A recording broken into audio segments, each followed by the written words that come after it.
تیرے باپ کے سفید بالوں کا، تیری ماں کے سفید بالوں کا تیرا اللہ بھی حیا کرے، تیرا رسول بھی حیا کرے، تو حیا ہی نہ کرے تو کیسا امتی ہے؟ کیسا امتی ہے؟ یہ سفید بالوں کا اللہ رسول حیا کرتا ہے، اور کبھی تم پہ مشکل آ پڑے نہ کبھی، میرے بھائیوں پریشان ہونے کی ضرورت نہیں ہے، نہ ہی کہیں لمبا چوڑا سفر کر کے جانے کی ضرورت ہے، فلاں پیر صاحب کے پاس جاؤں، فلاں آستانے پہ جاؤں تو میری مشکل حل ہو جائے گی، پیر صاحب دعا کر دیں گے تو مشکل نہیں۔ آؤ میں تمہیں بتاتا ہوں، تیرے گھر میں ایسا وسیلہ موجود ہے، تو اس وسیلے سے دعا کرنا، تیری مشکل حل نہ ہو، اسی مسجد میں دوبارہ مجھے بلا کے جو تیرا جی چاہے سکھا دے۔ صبح اٹھنا، وضو کرنا، پہلے نماز پڑھنا، پھر مدینے کی طرف منہ کر کے میرے نبی پہ درود پڑھنا، پھر اس کمرے میں آ جانا جس کمرے میں تیرا باپ بیٹھا ہے، پھر اپنے باپ کی سفید ریش کو دونوں ہاتھوں میں یوں لینا اور یوں آسمان کی طرف دیکھ کر کہنا، یا اللہ میں نے تھوڑی کہا ہے، ابو بکر صدیق کے آقا نے کہا ہے، عمر فاروق کے آقا نے کہا ہے، عثمان غنی کے آقا نے کہا ہے،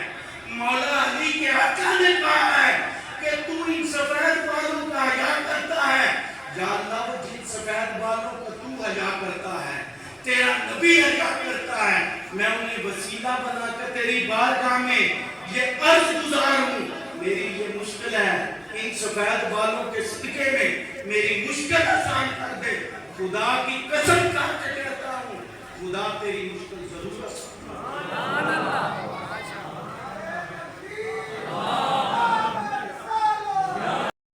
میری ملت کے نوجوانوں کے جو بزرگ ہیں، تیرے گھر میں تیری ماں اور باپ بیٹھے، میں کبھی کبھی سوچتا ہوں جی، بیٹھا بیٹھا اکیلے میں انصر صاحب، میں کبھی کبھی سوچتا ہوں، کیا سوچتا ہوں؟ میں سوچتا ہوں کہ لوگ کہتے ہیں کہ تم تو نبی کو اتنا بڑھا دیتے ہو، تم تو شرک کرنے پہ آ جاتے ہو، چلو چھوڑو، نبی تو بہت بڑا منصب ہے، تیری ماں پڑھی لکھی نہیں ہے، ان پڑھ ہے، جاہل ہے، اسے صحیح طرح پتہ بھی نہیں ہے، نمازیں بھی پوری نہیں پڑھتی، تیری ماں کا مقام بتاؤ، وہ اپنی ماں کا مقام سمجھ لے، باپ کا مقام سمجھ لے، پھر اس کے بعد بیٹھ کے انصاف تو کر لینا کہ تیرے ماں اور باپ کا یہ مقام ہے، محمد مصطفیٰ کا کیا مقام ہے؟ ٹھیک ہے، تیری ماں اور تیرے باپ کا مقام یہ ہے کہ میرے نبی نے کہا تیری جنت تیرے ماں اور باپ کے قدموں کے نیچے ہے،